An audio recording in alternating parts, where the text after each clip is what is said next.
Hello and welcome to the Arsenal BiteSize Podcast. I'm, of course, FPL Nima, and I'm joined by my co-host Clayton at Clates AFC on Twitter. We're here on Friday the 3rd to do the Everton preview, and we're going to talk a little bit at the end, just for 5 minutes, about kind of the ideal Arsenal assets for Fantasy Premier League going into their double game week soon. So I hear you're going to the game tomorrow morning, Clayton. I can't believe you keep going to all these away games. I'm very jealous. Yeah, I know. Very fortunate. Yeah, very fortunate. It's so because of there's train strikes today in the UK, right? So I think the knock-on effect that has tomorrow means there's no reliable trains that get in before it's a 12:30 kickoff, right? So I'm getting the supporters coach, and that leaves the Emirates at 5 a.m. So yeah, it's like after Man City, the Man City game, I was on the coach for like 12 hours. Yeah, that left at like midday. Obviously, the game was at 8 p.m. Got in at the Emirates at around 3:30 in the morning, and then by the time I got back to my home, my house was like 4:30. So, yeah, tomorrow I'll probably set my alarm for 3:30 in the morning. Coach leaves the Emirates at 5, and hoping to get back like 8:30 in the evening. So, but yeah, wouldn't change it for the world. Massive commitment. No, I am a bit disappointed that the only trains going into Liverpool from London arrive after kickoff. Like, there's not a single train tomorrow that gets to Liverpool in time. Yeah, I saw there's one, but it's like, yeah, it's quite. I was seeing on Twitter, someone was saying it's a bit. It's not guaranteed, basically. So yeah, but I'm excited though. It's like, I've got an unpopular opinion that I've got quite a soft spot for Everton as a football club. I think I'm one of those like traditional football fans, I think. So like, where they've always been in the top flight, never been relegated. I just look at them as like a proper traditional club, and I know they've kind of gone in the toilet the last few years, but Goodison Park's always a ground I've wanted to go to because of that history, and it's quite nice to be able to tick it off before the new stadium works, right? And yeah, so it should be good. But yeah, very, very grateful, very fortunate, but can't wait to get myself there. Yeah, let's we'll go to our kind of predicted lineups. Obviously, there's been some news from Arteta in the presses and stuff already. So yeah, a couple shout outs before that. Good to see Mike Halpin here. Thanks for tuning in. Got Pontus Johansson. Good to see you, mate. Good afternoon, FPL Finn. Thanks for tuning in live, buddy.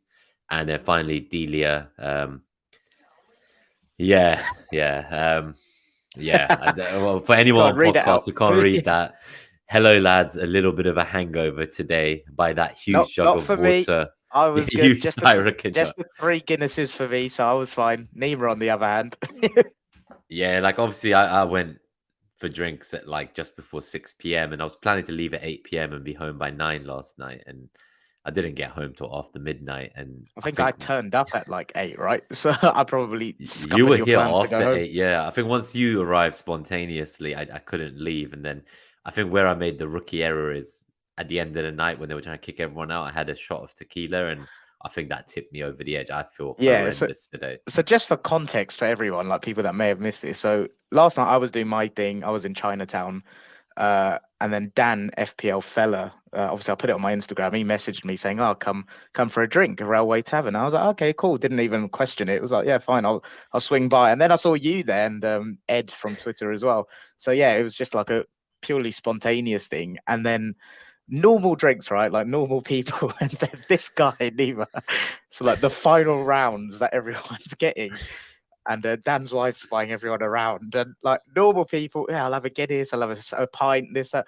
Nima's like, "Can I have a shot?" and now he's questioning why he's hungover. Like, I don't help myself. And it doesn't help that it's FPL deadline day today. So let's hope I don't make too many mistakes.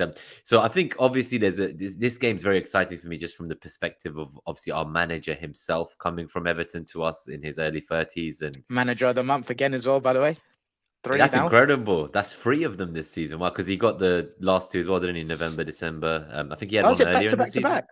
Oh, so I think he's had like all of them. Yeah, like he's just been consecutively getting them, which is incredible.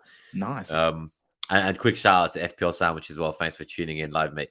We won't keep you guys too long. Obviously, it's lunchtime here in the UK. We want to let you get back to work or to whatever you're doing this afternoon.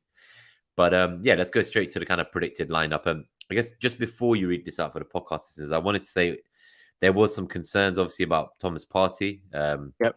We know he got subbed off at halftime against City last week. People said they didn't spot him in training, but when you look at the photos, he is there in the background just about in some of them. So he is at training, but Arteta kind of said we know Arteta's coy in his presses. He's never going to say, yeah, someone's fully fit. But I think what he said was as close as you're going to get to him saying, I will play him, or I hope he will be ready to play. He's a doubt. It's the same words he said about Saka after Oxford. And then obviously we saw Saka start and tear Tottenham a new one. So I think Partey should be fine based on that. If he's not, it will be interesting to see whether Jorginho gets thrown straight into the first 11. I think he definitely that's quite will. exciting. So for what it's worth, I agree. I think Partey will play. Like you said, there's been pictures of him in training. It's standard Arteta presser jargon. Like he likes to play bingo with the journalists, I think. But yeah, later on, or like it could happen now, whenever you think it's right in the schedule of the show. But like I've come round to Jorginho. I think I've been doing a lot of homework on him, and obviously on the pod we did midweek, I was saying like on the ball, don't doubt it, but off the ball, I had my worries, and I've come full circle and actually very happy, I'm going to say, with it. So should I just quickly, like it's 30 seconds. Yeah, I think let's talk about Jorginho now. Yeah, because I know you've obviously changed your opinion a bit after kind of looking into it a bit more. So basically, I'll be very quick because obviously we try to keep these short and sweet while it's at lunchtime. But basically, where my head was at was I thought on the ball, fantastic option. Everything you said about the experience, and I thought against lower league teams in the Premier League specifically at home, he would be unbelievable. And like you touched on the experience later on in the run-in, I thought different game states, if we need to kill off a game, he can come on and this and that. But I really worried and I was skeptical that if something happened to Partey, would we be able to rely on him for the rest of the season? And at the time, I thought, no, that worried me. But then having done my research, I didn't realize his stats for interceptions and recoveries are insane, like really good. And he's been playing, and obviously he's played in some fantastic Chelsea teams, but he's also been playing in some pony Chelsea teams recently. And I just thought, I compared it a lot to Xhaka under Emery. Do you remember, like, you'd see so many clips of Xhaka that would go viral where he'd be like doing something silly. And that was all because he was left in acres and acres of space because of a poor system. We are one of the best drilled teams in the world. So systematically, and you look at the distances that people cover, they've got such small distances that the players operate within. So why I've come round to it is I saw the kind of stats about how good his interceptions are. I'm putting that 2 and 2 together with how good our system is and like the distances. And I just think as a unit, we press and regain the ball so well that I don't think there's going to be a big need for him to be that last man, like sliding in and stuff. I think it's all in his mind, right? And I think proactively he will be positioned in the right areas and he'll have the assistance from White and Zinchenko, whichever one tucks in. Like I said, as a unit, like that front five, the way they press, regain the ball. So I think the defensive side of his game may actually be eliminated and his kind of proactive interceptions kind of puts me at ease. So that's kind of where I landed on it. Is it a case of me trying to justify whatever Arsenal does? Maybe, but that's genuinely where I'm at right now. I think the key thing is obviously like we know that a few years ago when he was like 27 years old and stuff, he was incredible, right? And that was when Arteta was really keen on getting him back in 2019. Arteta really wanted him as a player. He highly rated him. He spoke about him in the way that he was kind of like, there are not many people who can play the six like him. He is like Busquets, Xabi Alonso. He was naming some of the most legendary central midfielders in recent history. And he sees him in that light. I think, it goes back to, do you remember when Arteta was talking about like kind of kill them by death by 1,000 passes if you need to see out games? I feel like on the ball, he definitely brings that element. And I don't think he will be as isolated as he may have been at Chelsea playing in that position, because you're right. Even when we watch Partey, I've always noticed with Zinchenko playing that inverted role, whenever Partey was getting kind of, I guess, pressed, he was always there as an outlet for him. Zinchenko is he's always there. got three, available. Everyone in our team on the ball has always got 3 options available. So and like his press resistance. I think like people talk about his pace and they're saying he's obviously a bit older now, but I don't think we'll be relying on him from a pace point of view. I think system wise, like it's as Mike says in the chat, right? There's no way Arteta's going to play him in a way that will expose him, and he'll try to make sure we play to his strengths. So that's exciting. But I just want to bring that up because it seemed to tie in nicely with the kind of potential Partey injury news. I guess the other thing is, sorry, go on. It was probably the same thing I was going to ask. So I guess for the podcast listeners, what we've got here is the kind of standard 11 that's been churning out: Ramsdale, White, Saliba, Gabriel, Zinchenko, midfield three of Partey, Odegaard, and Xhaka, and then front three of Saka, Nketiah, and Martinelli. We didn't actually discuss this before I put this slide together. Martinelli, you think he starts? Any Yeah, I'm chance? really You excited think? by the kind of the contract extension Yeah, announcement. The video, I love the video. it's great, That isn't I it? think that quote every time he scores now, I think that quote is going to come out where he was like, "Oh, like people come up to me, they're like, oh, you were class on the weekend, mate." Like just the way he Yeah, said that, I love that. Obviously they had a clip from his interview. It was like, "I just need a pen." So he finally got the pen. It sounds like, and on to the next contracts of Saliba and Saka, hopefully. But did you see that? When we always talk about them as a free because they're the free youngsters we wanted to tie down, and like 1 out of 3 are done. But the latest news today implied that Xhaka contract renewal is saw also in that. the conversation. Yeah, just So shows yeah, how he's that's elevated interesting. himself to like he's one of Arteta's key men, right? I think you'll see over the next phase of this project. I think Xhaka will end up being that guy that as he physically declines, I still think he'll be that guy in like big games. He's Arteta's go-to guy for a while, to be honest. But just on Martinelli, like, yeah, obviously fantastic news, but I don't know what I've just got such a soft spot for him. Like I kind of look at him like a Halen boy. I don't know what it is, but there's something so like poetic about this guy that was just plucked from the lower leagues in Brazil to the English Premier League, and he's so humble, so hardworking. Like he's literally like a Duracell bunny, right? But his aptitude and his ability to just take things on board, try his hardest, work hard, and like everyone forgets about that massive injury he had as well. He's only 21. Like to get where he's got, to be where he is, and like his background and everything. I think it's such a nice story, and yeah, I'm just so glad he's ours. To be honest, it could have quite closely been at Man United, right? So Yeah, it was very close. No, honestly, like I've always had a huge soft spot for Martinelli for years. I think ever since he came in, we thought he was going to be like a developmental signing, go out on loan, and in that yeah, one preseason alone, he kind of worked his way into not being sent on loan and being kept as an option for the squad. When he came back from the injuries, he wasn't rushed back. I guess similar to kind of Smith Rowe right now. I know Smith Rowe's surgery was based on an issue he's had for years, and now yeah. he's kind of not going to be available for this weekend in the squad. He wasn't available in Yeah, the that's a cup. shame. It's a new So that's a issue as well, shame. isn't it? Yeah, it is. But I think it's just one of those things that it does happen when you've got such a serious kind of procedure that you've had. And it's similar to Martinelli, where when he first came back, it was very stop start. I remember people saying, oh, he should be loaned out because Arteta doesn't want to play him. I think we just need to be patient with Smith Rowe, and we shouldn't be rushing him based on our needs or our timelines. We should be focusing on him as a player. And that kind of Yeah, reminds me of what we said last show about Lukonga, right? Selfishly, I would have loved him to stay just to have an extra backup, but we know he's not playing well enough right now. His confidence is shot. He's not going to get better without playing minutes.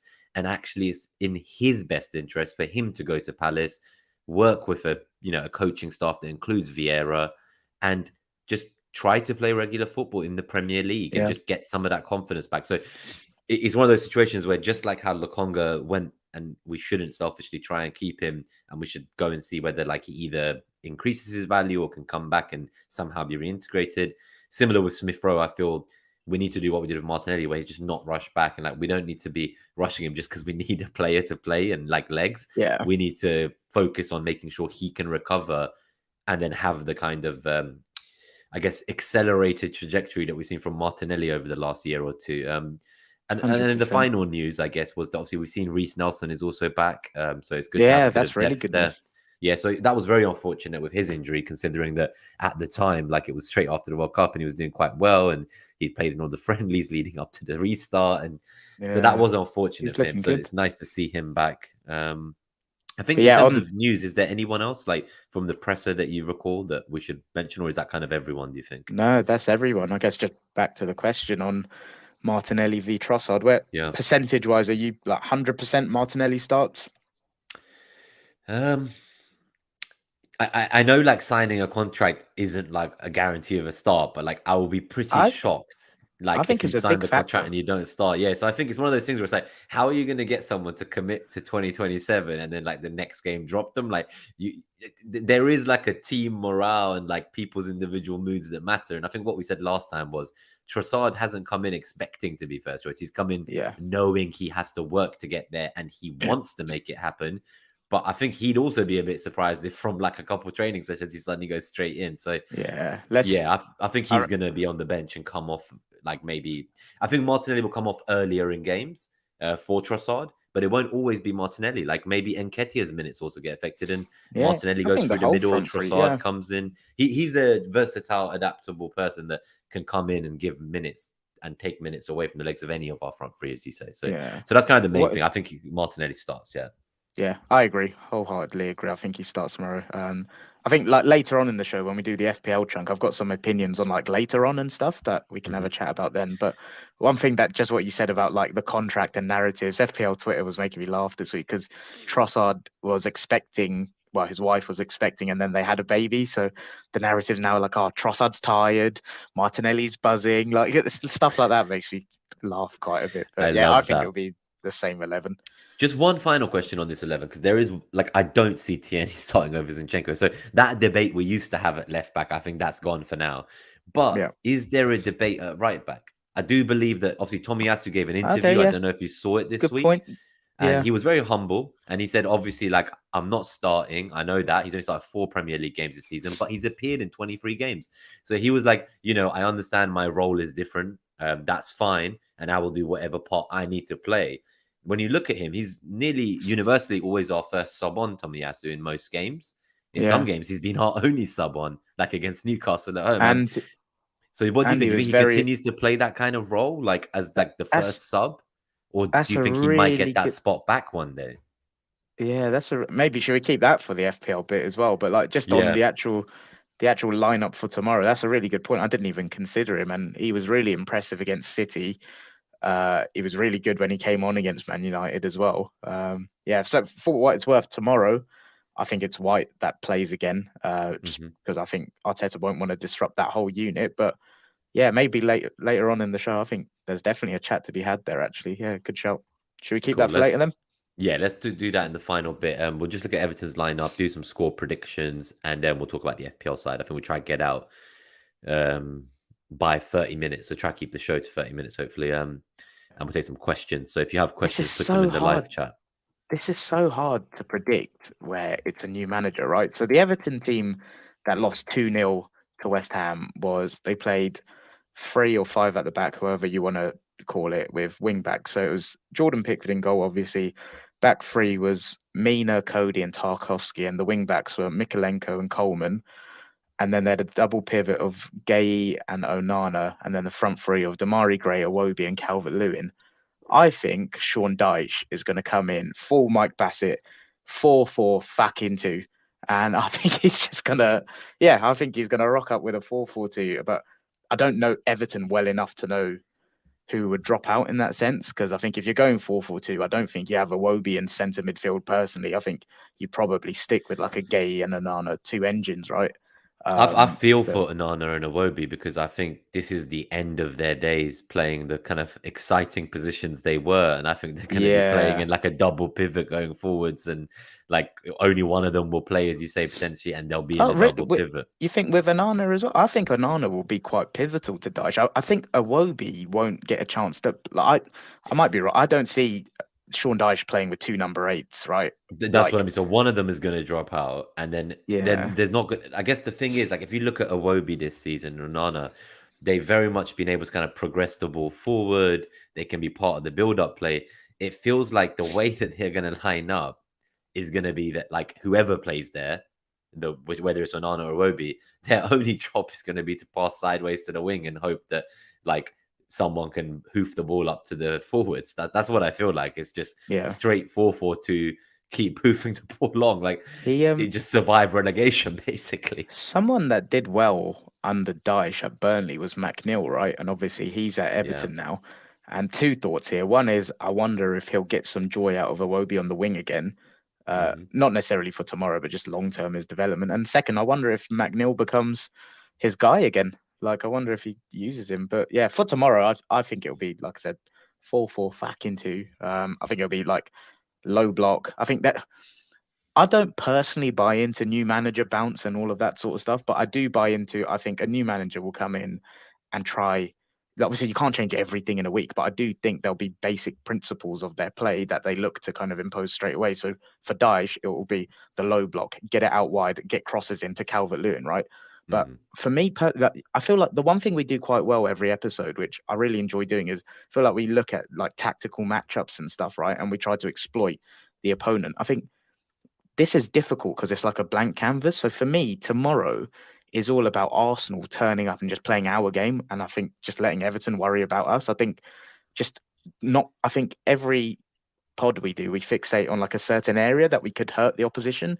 I think tomorrow we just need to go and play our game and just know that if we turn up and play our game, we're more than enough to beat them. I know they've got a low block, but we have the ability to unlock low blocks now, which we haven't had in previous seasons. And I just think it's a case of turn up, play our game. We are so well coached and structured in all areas of the pitch now that we've got the ability to hurt teams from the left, centre and right. So I think it's all on us tomorrow. And I don't think we should overly fixate on what will Everton do, this, that. I think it's just a case of play our game. Don't be cocky, though. Be humble about it. And should be more than enough, I think. Yeah, I guess just to wrap that up, I agree with you. I do think that the only game this season where we actually kind of maybe didn't quite play our game was the Leeds match, which I don't know how we won that game, but we did somehow. And despite the scares and the last minute penalty appeals and VAR, and it was a chaotic game, but that was a game where we definitely didn't play our game.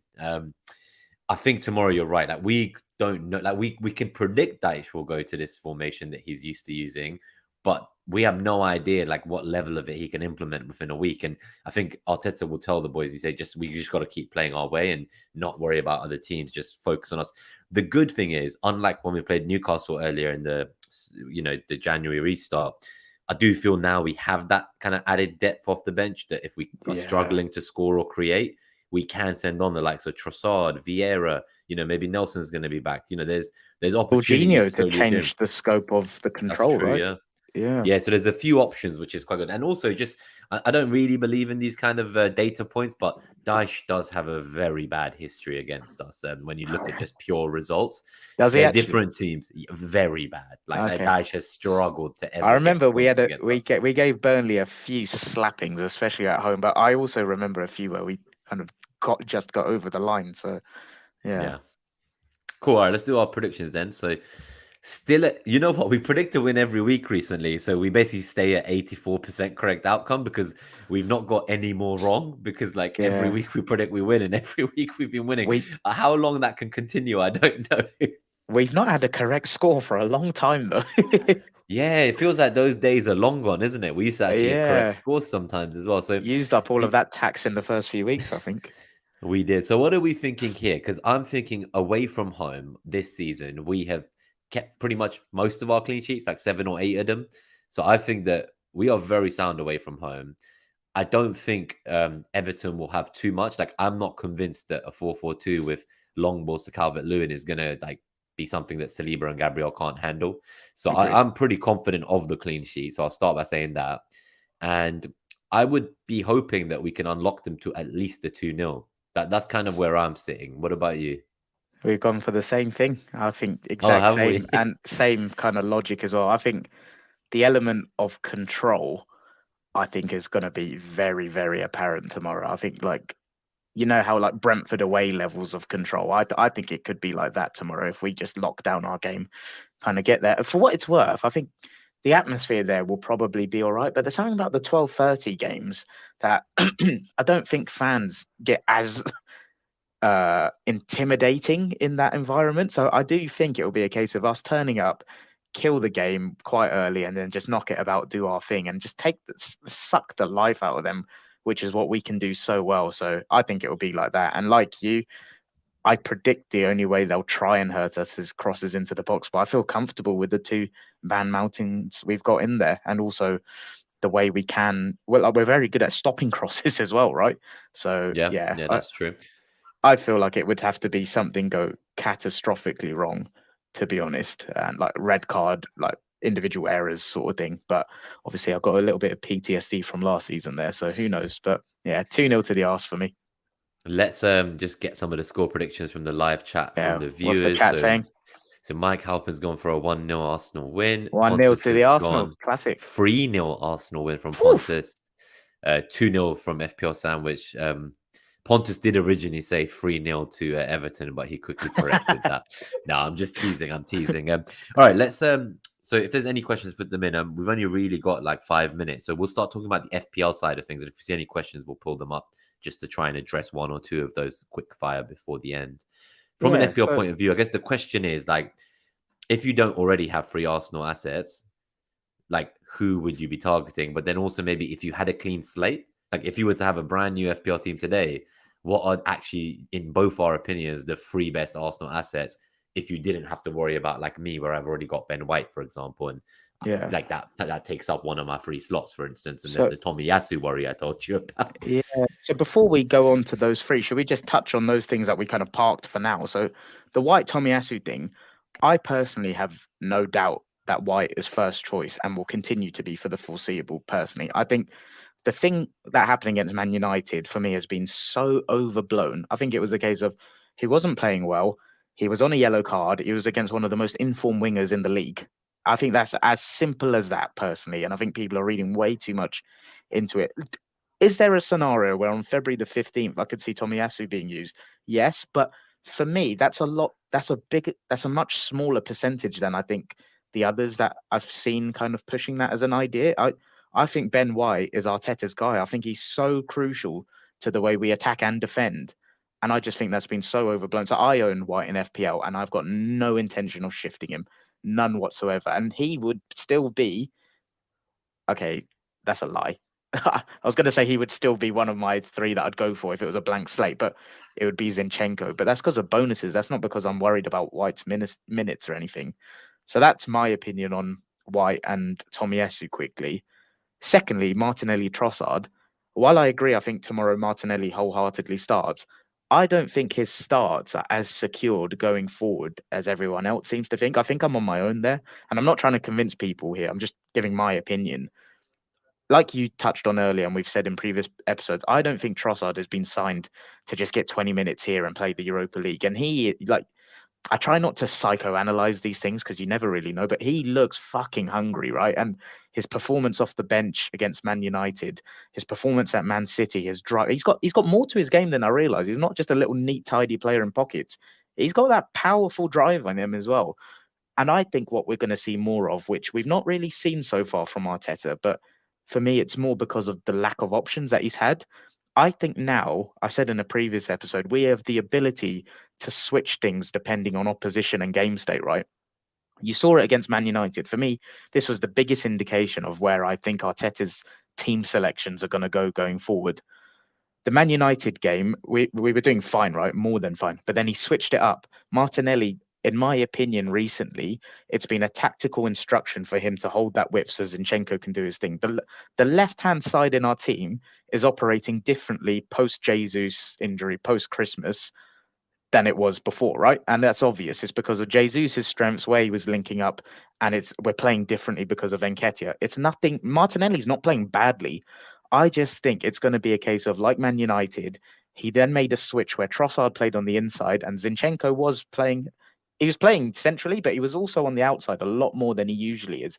And I think this is what we're going to see going forward. You know how Pep picks, well, Luke Disable kind of analyzes Pep's selections, and it's specifically against opponents. I think we're going to be seeing this a lot more with Arteta, and it wouldn't surprise me against some low blocks where Trossard gets a start out of nowhere. And if I had to just kind of summarize, I think Trossard gets 3 or 4 starts in the league until the end of the season. When they are, I don't know, but I wouldn't put Martinelli at 100% like the narrative seems to be.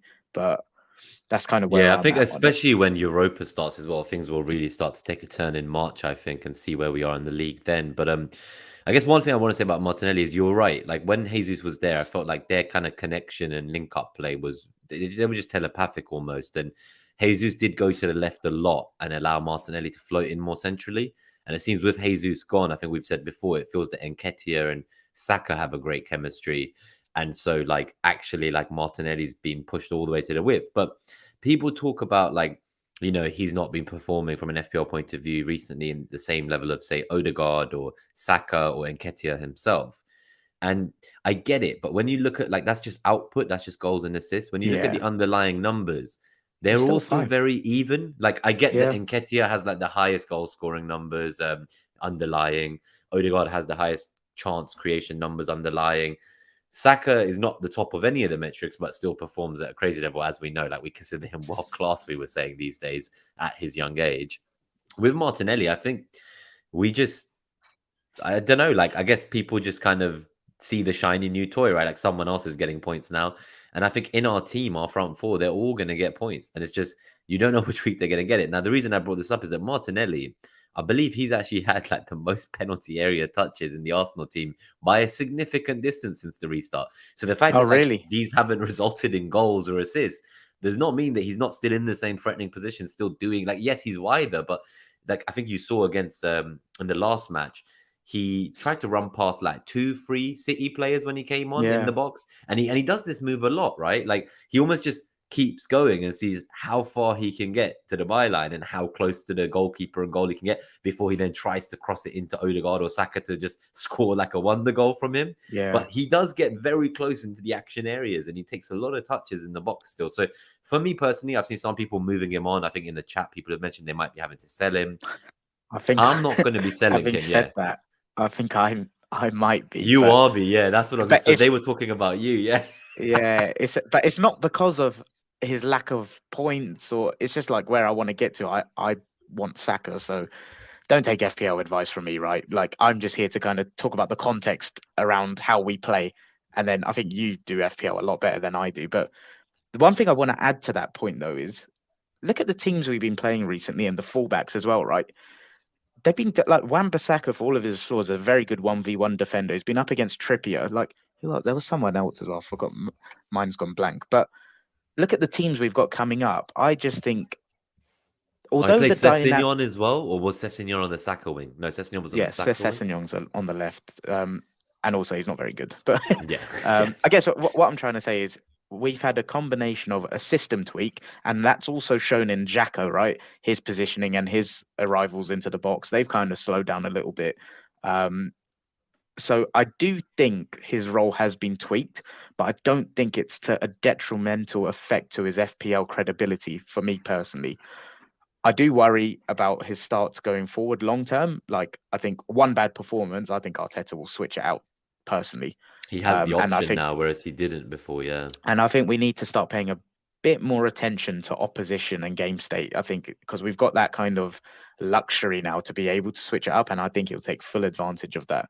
So But if yeah, you would I just start from scratch, who would be your three? yeah, Because that's my what I was three just is going to really ask. clear in my head. Like it would Go just for be it. straight up Nketiah, Odegaard, Saka. I'll go triple attack, get Yeah, those triple attack. three, Yeah, and just forget about the issues and worries about Martinelli. Like as someone who no, doesn't want to move on Martinelli and White in my current team, my difficulty now is I've got to make a hard decision of do I go Nketiah, knowing that Jesus is back on the grass and I don't think he'll be back for at least 4 or 5 games. We'll probably get through the blank game week 25 with Nketiah still starting, but eventually that can be a problem.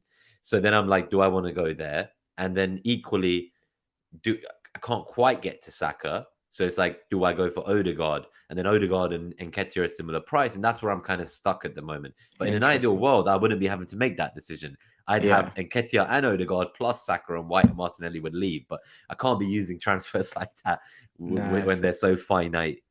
This is why I say don't listen to me, because one of the transfers I'm looking at is Martinelli to Saka for a hit, right? So don't don't listen to me on that stuff. But for what it's worth, my three would be Zinchenko, Saka, and Ketia. Zinchenko for me, I think defensively we're going to be racking up the clean sheets if you look at our upcoming run. And as the boys on above average FPL always illustrate, Zinchenko is a bonus monster. And yeah, I just think, what's he now? 5 million or so? I think that's Yeah, about going to be a 5. steal. Saka speaks for itself, really. I think for me, he's the number one asset at Arsenal, for me personally.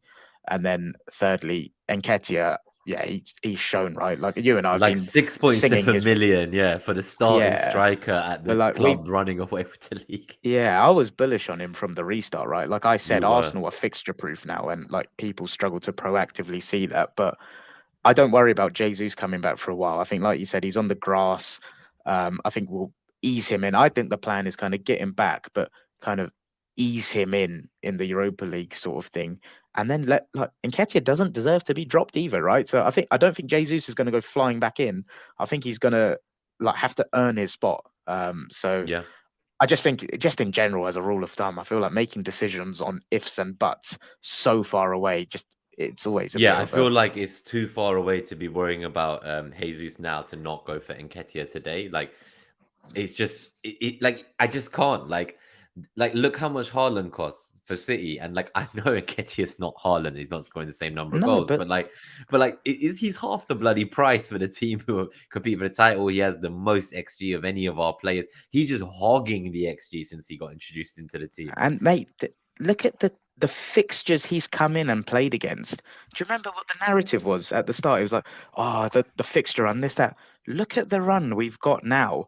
Like, if you Yeah, look, just after think, the City game, things look so good. we've been dominating the ball against these tough fixtures. Imagine now against the teams that are actually going to hold off against us and not like we're going to have teams pinned in their half so frequently over the upcoming stretch that I think there'll be a lot of 3-4-0 wins, you know. I really do. Yeah. I think, especially at home, fuck me. You know, that Forest 5-0.